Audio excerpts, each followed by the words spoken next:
ఒక్క పైసా ఇయ్యలేదా? ఇట్లా చెప్పుకుంటూ పోతే కాంగ్రెస్ పార్టీని తుని బతుకు జడ ఇదొక పార్టీ ప్రజలను మోసం చేసే పార్టీ.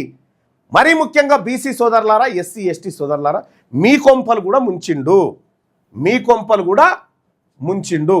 యూత్ డిక్లరేషన్లని అవ్వని ఇవ్వని ఎట్లా కాంగ్రెస్ పార్టీకి సావు అయితే ఉత్తగరాదు, పురుగుల వాడి చచ్చిపోతుంది. చెప్తా ఉన్నా కదా, ఇంకా ఆడ కూర్చొని చెప్తా ఉన్నాడు బీఆర్ఎస్ పార్టీకి అర్హతనే లేదట. నీకేం అర్హత ఉంది? లొటపీస్ అర్హత. నువ్వు దొంగవు తయారైనవు బీసీల పాలిట. యూత్ డిక్లరేషన్ ఇగో, పారదర్శక ఉద్యోగ నియామకాలు, ఈడబ్ల్యూఎస్ వర్గాల విద్యార్థులందరూ ఫీజు రియంబర్స్. ఈ ఈడబ్ల్యూఎస్ ఎవరు తీసుకొచ్చిండ్రా గాడిది కొడుకులారా?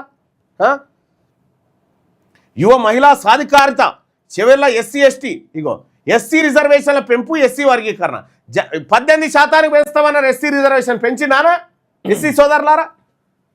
అంబేద్కర్ అభయాస్తం కింద ఈ పథకం కింద ఎస్సీ ఎస్టీ కుటుంబాలకు 12 లక్షల ఆర్థిక సాయం చేస్తామన్నాడు. ఒక్క అనా పైసీయలే. ప్రత్యేక రిజర్వేషన్లు ఇస్తామని చెప్పారు కాంట్రాక్ట్లల్లా, అవి ఇయ్యలే.